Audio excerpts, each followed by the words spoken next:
नमस्कार, राधे राधे। प्रिय दर्शकों, आज मैं चर्चा करूंगा आपका पार्टनर नौकरी वाला होगा अथवा व्यापार वाला होगा। दोस्तों, आजकल मेरे पास बहुत सारे लोगों का प्रश्न आ रहा है, हमारा जो भविष्य का जीवन साथी होगा वो नौकरी वाला होगा या बिजनेसमैन होगा। तो आज मैं इसी पर चर्चा करूंगा और मैं आप सभी के सामने बहुत दिनों के बाद आया हूं। बहुत दिनों से मैं बिजी चल रहा था, तो आज मैं आपको बिल्कुल सटीक जानकारी दूंगा और कुंडली के अध्ययन के माध्यम से भी आपको बताऊंगा। एक दर्शक की कुंडली के अनुसार भी आपको बताऊंगा उनके पति बिजनेसमैन थे या नौकरी वाले थे जब उनका विवाह हुआ था। सबसे पहले मैं बात करूंगा बेसिक जानकारी के ऊपर, क्योंकि यहाँ पर 3 जानकारी आपको अवश्य होनी चाहिए। पहली, आपको भावों के बारे में पता होना चाहिए। कुंडली में 12 भाव होते हैं, ठीक है। 12 ही राशियां होती हैं, जैसे मेष, वृष, मिथुन, कर्क, सिंह, कन्या, तुला, वृश्चिक, धनु, मकर, कुंभ और मीन। ये राशियां होती हैं, उनके स्वामी होते हैं, है ना। वो आपको स्क्रीन में दिखाई दे रहे होंगे। उसके बाद दोस्तों, हर ग्रह की स्वराशि होती है जिसमें वो स्वराशि का माना जाता है। जैसे मेष राशि में और वृश्चिक राशि में जब मंगल होगा तो स्वराशि का हो जाएगा, अर्थात अपनी ही राशि में बैठा होगा। तो अपनी ही राशि में बैठा हुआ ग्रह बहुत अच्छा माना जाता है, बलवान माना जाता है।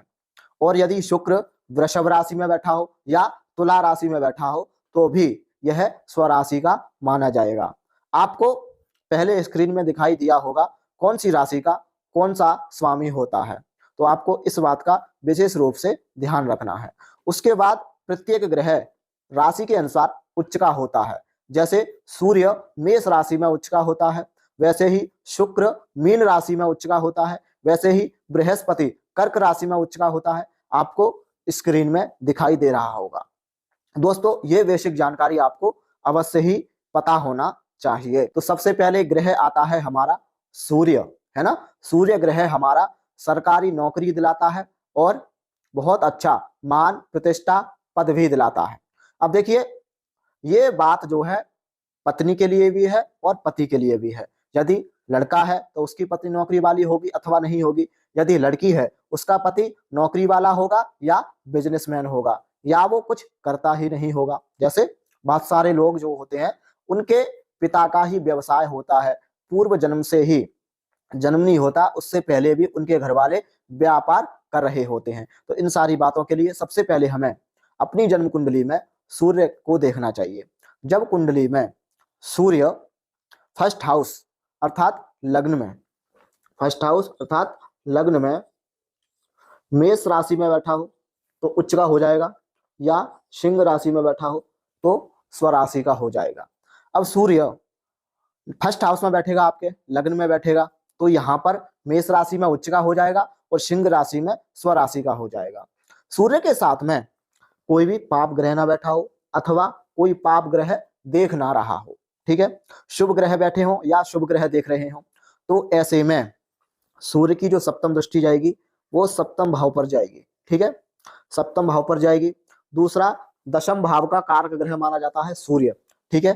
तो ऐसे जातक की जो पत्नी होगी अथवा पति होगा नौकरी वाला होगा यदि सूर्य बलवान अवस्था में बैठा हो, और यदि दशमेश की सूर्य पर दृष्टि जा रही हो या सप्तमेश का संबंध दसम भाव से बन रहा हो, दशमेश से बन रहा हो, तो ऐसे जातक की सरकारी नौकरी होती है। जो आपका पार्टनर होगा उसकी सरकारी नौकरी अवश्य ही होगी। यदि आपकी जन्म कुंडली में सूर्य बलवान अवस्था में ना बैठा हो, जैसे कि सूर्य पर पाप ग्रहों की दृष्टि हो, सूर्य के साथ राहु बैठा हो परंतु सूर्य यहाँ पर उच्च का हो या स्वराशि में बैठा हो, तो ऐसा जातक जो आपका पार्टनर होगा नौकरी वाला तो होगा परंतु सरकारी नौकरी नहीं होगी। मान प्रतिष्ठा अच्छा होगा परंतु सरकारी नौकरी नहीं होगी। व्यापार अच्छा करता होगा, मान प्रतिष्ठा अच्छी होगी परंतु सरकारी नौकरी नहीं होगी।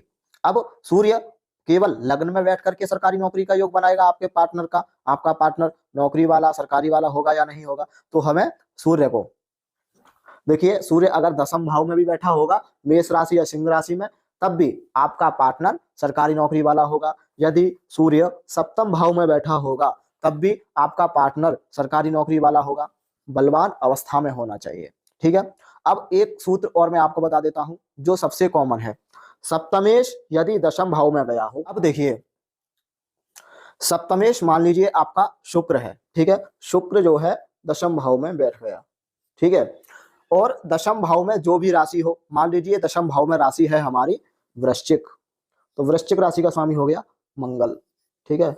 अब मंगल और शुक्र है ना किस अवस्था में बैठे हो, या तो यहाँ पर शुक्र मीन राशि में बैठा हो, वृषभ राशि में बैठा हो, या तुला राशि में बैठा हो, ठीक है, और यहाँ पर मंगल वृश्चिक राशि में बैठा हो, या मेष राशि में बैठा हो, या फिर मकर राशि में बैठा हो, तो इस अवस्था में भी जो है जातक का नौकरी का योग होता है, अर्थात आपका जो पार्टनर होगा, आपका जीवन साथी होगा, उसकी सरकारी नौकरी अवश्य ही होगी।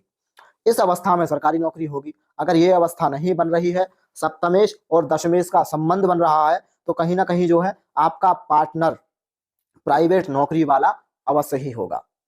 अब देखिए एक बात मैं आपको और बताता हूं, यदि मंगल है ना, मंगल भी दशम भाव में बैठा हो या सप्तम भाव में बैठा हो, मेष राशि में बैठा हो, अथवा वृश्चिक राशि में बैठा हो, अथवा मकर राशि में बैठा हो, तो ऐसे जातक का जो पार्टनर होगा नौकरी वाला होगा। और यदि आपकी कुंडली में सूर्य और मंगल का संबंध बन रहा हो, तो कहीं ना कहीं जो है ऐसे जातक का जीवन साथी पुलिस से संबंधित है ना, फोर्स से संबंधित, फौज से संबंधित इन इत्यादि नौकरी में हो सकता है, रेलवे से संबंधित इन नौकरियों में हो सकता है, ठीक है। अब आ जाता है यहाँ पर गुरु बृहस्पति। बृहस्पति यदि कर्क राशि में बैठा हो, ठीक है, धनु राशि में बैठा हो या मीन राशि में बैठा हो, किस किस भाव में बैठा हो, लग्न में बैठा हो, दशम भाव में बैठा हो, या सप्तम भाव में बैठा हो, तो कहीं ना कहीं जो है जो आपका पार्टनर होगा उसकी नौकरी टीचरिंग लाइन में होगी, टीचिंग लाइन में हो सकती है, प्रोफेसर वगैरह हो सकता है ना, जिसमें ज्ञान ज्यादा दिया जाता है, उन सारी चीजों से संबंधित आपका पार्टनर नौकरी वाला हो सकता है। जैसे संस्कृत टीचर भी हो सकता है ना। यदि बृहस्पति मात्र धनु राशि में बैठा हुआ है, पाप ग्रहों की दृष्टि और सप्तम भाव में बैठा हुआ है, तो कहीं ना कहीं जो हो सकता है कि आपका जो पार्टनर हो पढ़ाता हो पर प्राइवेट नौकरी में हो, ऐसा हो सकता है। कहीं ना कहीं जो है हमें इस पूरी वीडियो का निचोड़ ये है, यदि सूर्य मंगल बृहस्पति, ठीक है, अपनी स्वर राशि में बैठे हो अथवा उच्च राशि में बैठे हो, लग्न में बैठे हो या सप्तम भाव में बैठे हो या दशम भाव में बैठे हो, और आपकी जन्म कुंडली में ये योग नहीं बन रहा है और सप्तमेश का और दशमेश का बहुत अच्छा संबंध बन रहा है, तो भी आपका पार्टनर नौकरी वाला होगा। और यदि अच्छा संबंध बन रहा है, राशि परिवर्तन संबंध बन रहा है, तो आपका पार्टनर सरकारी नौकरी वाला होगा। और यदि यह योग नहीं बन रहे हैं, तो कहीं ना कहीं जो है आपका पार्टनर बिजनेसमैन हो सकता है, ठीक है। तो ये सूत्र मैंने आप सभी को बताए हैं।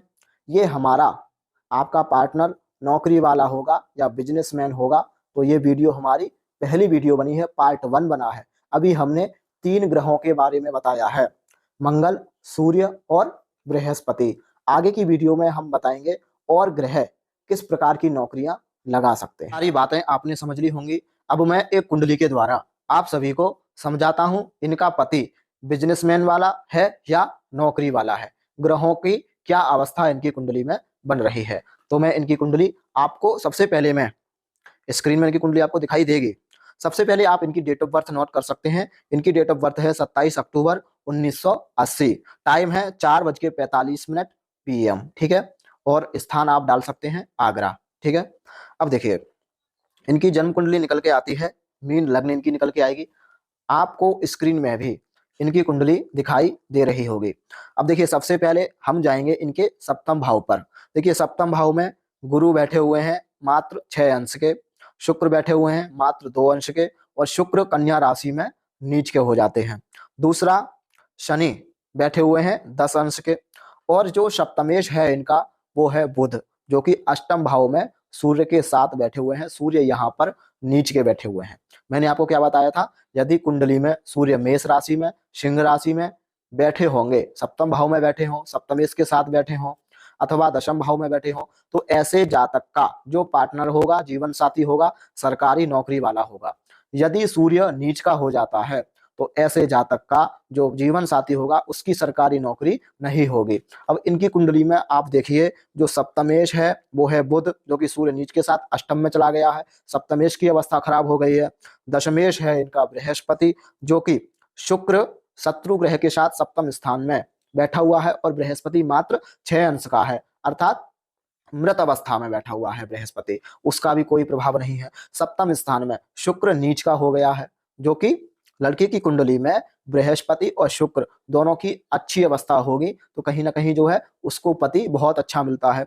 अब देखिए सप्तम स्थान में शनि भी बैठा हुआ है, तो अब इससे हमें क्या लग रहा है कि इनकी जन्म कुंडली में इनका जो पति है वो बिजनेसमैन है, नौकरी वाला नहीं है। और सप्तमेश जो है अष्टम में गया है, और दशमेश जो है सप्तम में आया है, और सप्तम स्थान में शुक्र नीच का हुआ है। इसका मतलब यह भी है कि इनका जो बिजनेस होगा वो बहुत अच्छा नहीं चल पाएगा। विवाह के बाद इनके जीवन में बहुत ज्यादा परेशानियां आएंगी, क्योंकि सप्तमेश अष्टम में है, शुक्र नीच का है, दशमेश बृहस्पति कमजोर है, तो कहीं ना कहीं जो है इनके विवाह के बाद बहुत ज्यादा इनका जो पति है उसके व्यापार में बहुत ज्यादा परेशानी आएगी, या उनका इतना अच्छा व्यापार नहीं चल पाएगा, केवल व्यापार इनका काम के लायक ही चल पाएगा। तो आज मैंने इनकी कुंडली के द्वारा भी आप सभी को बताया है, आप खुद भी इनकी डेट ऑफ बर्थ से इनकी कुंडली निकाल सकते हैं और जान सकते हैं। तो अगली वीडियो में मिलूंगा। आपको यदि अपनी जन्म कुंडली का अध्ययन कराना हो, आपको भी जानना हो आपका पार्टनर नौकरी वाला होगा या बिजनेसमैन होगा, तो आप मात्र मेरे से 351 रुपये में अपनी जन्म कुंडली का अध्ययन करा सकते हैं। तो दोस्तों अगली वीडियो में मिलूंगा, जब तक के लिए नमस्कार, राधे राधे।